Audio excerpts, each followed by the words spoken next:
Assalamualaikum warahmatullahi wabarakatuh. Anak-anak yang dirahmati Allah, alhamdulillahirrahmanirrahim. Segala puji hanya milik Allah.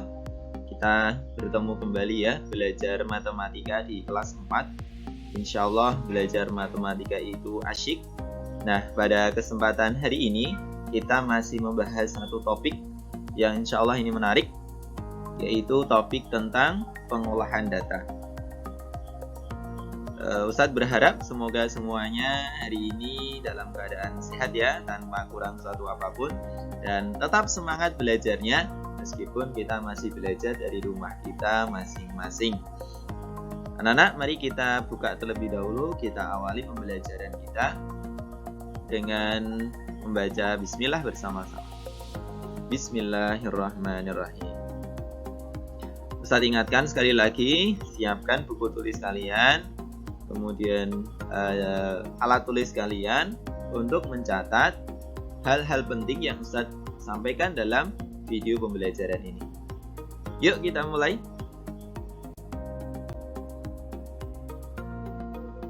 Ya, Ustadz ingin mengingatkan kembali materi apa saja yang kita pelajari pada topik pengolahan data ini. Ya, ada 5 ya. Dan topik A sampai D ini telah kita pelajari.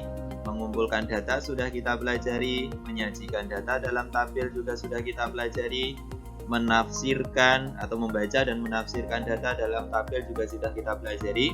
Dan kemarin kita baru saja belajar tentang menyajikan data dalam bentuk diagram batang. Dan kita sudah latihan ya di buku kalian, di buku ESPS. Nah, tibalah saatnya pada kesempatan kali ini kita ingin belajar bersama tentang membaca dan menafsirkan data dalam bentuk diagram batang. Ini adalah bab yang terakhir di materi atau di topik pengolahan data. Yuk kita simak materinya. Membaca dan menafsirkan data dalam bentuk diagram batang. Apa yang dimaksud dengan membaca data dalam bentuk diagram batang? Jadi membaca data dalam bentuk diagram batang itu berarti menyebutkan informasi yang telah tertulis atau telah ada pada diagram batang tersebut. Jadi kita tinggal membaca saja, apa datanya itu sudah ada di sana, sudah tertulis di sana, sudah disajikan di dalam diagram tersebut. Sedangkan untuk menafsirkan data, ini berarti kita harus mampu menemukan informasi lain mengenai data yang tidak tertulis pada diagram batang tersebut, tetapi masih bisa kita cari berdasarkan informasi yang telah disajikan itu. Nah, kita akan langsung ke contoh soal agar lebih mudah ya memahami apa maksud membaca dan menafsirkan data ini. Silahkan anak-anak persiapkan buku ESPS kalian. Kita ingin langsung membahas di latihan 4 halaman 154 sampai 155.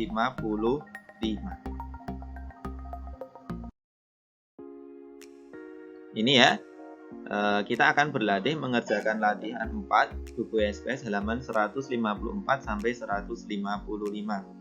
Nah, tentunya pada kesempatan pertemuan ini Ustadz hanya ingin membahas satu di antara 3 soal yang ada. Ya, Ustadz ingin membahas nomor B. Jadi nanti tugas kalian menyelesaikan nomor A dan nomor C. Latihan 4 A dan C kalian kerjakan sendiri. Kemudian yang nomor B akan Ustadz bahas di sini. Ya. Kita mulai dari pembahasan nomor 1.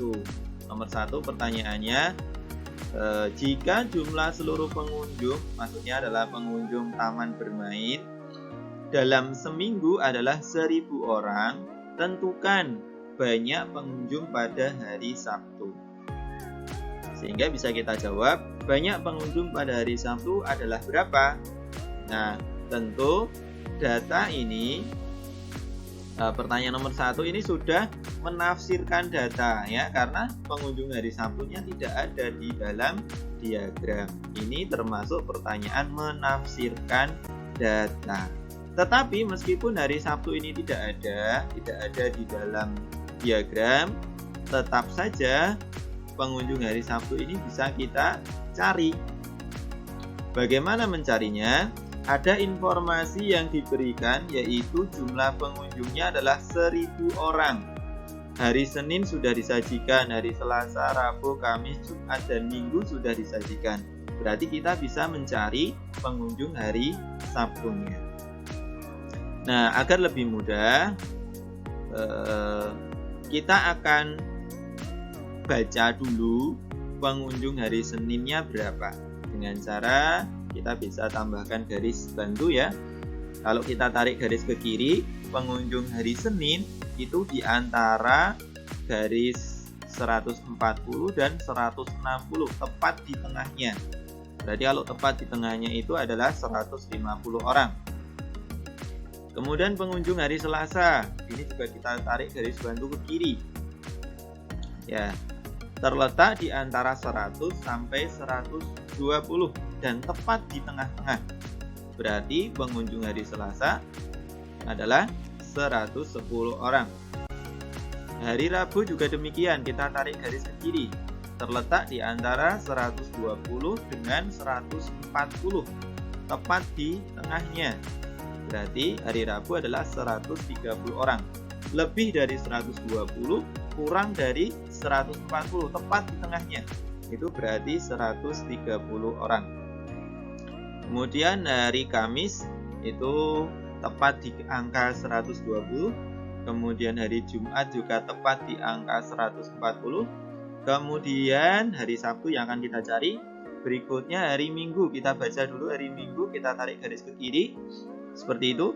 Ini terletak di antara 180 sampai 200. Berarti berapa hari Minggu? Hari Minggu 190 orang. Nah, kalau sudah kita baca datanya, kemudian untuk mencari pengunjung hari Sabtu adalah jumlah seluruh pengunjung. Nah, seluruh pengunjung tadi 1.000 orang dikurangi banyak pengunjung selain hari Sabtu. Selain hari Sabtu itu hari apa saja? Berarti Senin itu 150 orang, Selasa itu 110 orang, Rabu 130 orang, Kamis 120 orang, Jumat 140 orang, dan hari Minggu 190 orang. Sehingga banyak pengunjung hari Sabtu adalah 1.000 orang dikurang ini jumlahnya ini. Jumlah pengunjung selain hari Sabtu. Selain hari Sabtu berarti ini dijumlahkan semua. Ingat di situ ada tanda kurungnya ya, untuk menentukan menjelaskan bahwa itu selain hari Sabtu. 150 ditambah 110 ditambah 130 ditambah 120 ditambah 140 ditambah 190, ini hasilnya adalah 840. Sehingga banyak pengunjung di hari Sabtu 1.000 dikurangi 180, yaitu 160 orang. Sekali lagi 840 dapat dari mana?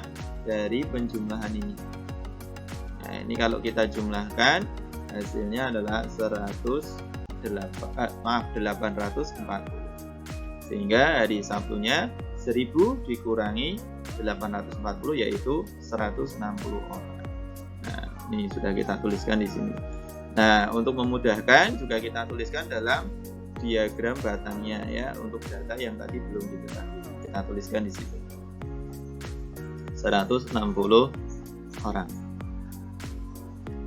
Gampang ya untuk nomor 1. Kita lanjut ke nomor 2. Jumlah pengunjung paling banyak. Nah, paling banyak ini juga tidak ada diinformasikan, tapi bisa kita cari. Ya, dari mana? Kita bandingkan banyak pengunjungnya. Hari Senin itu 150 orang. Hari Selasa 110 dan seterusnya. Ini kita bandingkan. Nah, sehingga yang paling banyak adalah hari Minggu, ya. Hari Minggu itu 190 orang. Jadi jumlah pengunjung paling banyak pada hari Minggu. Kemudian pertanyaan nomor 3, berapa jumlah pengunjung pada hari Jumat sampai Minggu? Ini strip, ini bukan Jumat dikurangi Minggu, tapi Jumat sampai Minggu. Jumat sampai Minggu ini Ustadz beri warna, ini yang kita jumlahkan.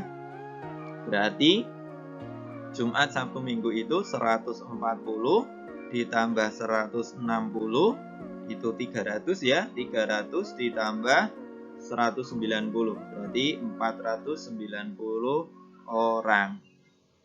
Gampang ya? Kita lanjut ke nomor 4.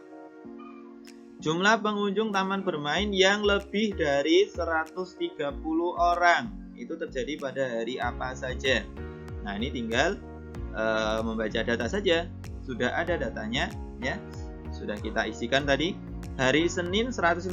Apakah 150 itu lebih dari 130? Iya ya, kita beri tanda ya, kita centang. Kemudian hari Selasa 110. Apakah lebih? Tidak, ya, ini tidak lebih. Hari Rabu 130, apakah 130 itu lebih dari 130? Ya atau tidak? Tidak ya, 130 itu pas. Di sini mintanya adalah lebih dari. Jadi kalau pas 30 itu tidak lebih. Jadi hari Rabu tidak termasuk.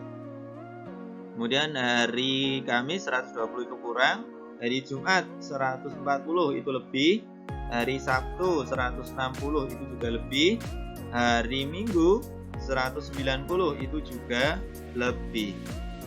Jadi yang lebih dari 130 orang hari Senin, hari Jumat, Sabtu, dan Minggu. Ustaz, kenapa tadi hari Rabu tidak ditulis? Karena hari Rabu itu tidak lebih, tetapi pas. Ya, di sini mintanya adalah lebih dari. Sedangkan hari Rabu tadi tidak lebih. Kemudian lanjut di nomor 5. Selisih pengunjung paling banyak dengan paling sedikit. Nah, kita cari dulu mana yang paling banyak. Hari Senin sampai Minggu, mana yang paling banyak? Yang paling banyak Minggu. Yang paling sedikit Selasa. Sehingga paling banyaknya adalah Minggu dikurangi yang paling sedikit Selasa. Jadi kalau selisih, ini pertanyaannya adalah selisih. Selisih itu operasi hitungnya pasti pengurangan, pasti dikurangi. Yang banyak dikurangi yang sedikit. Selisih selalu begitu.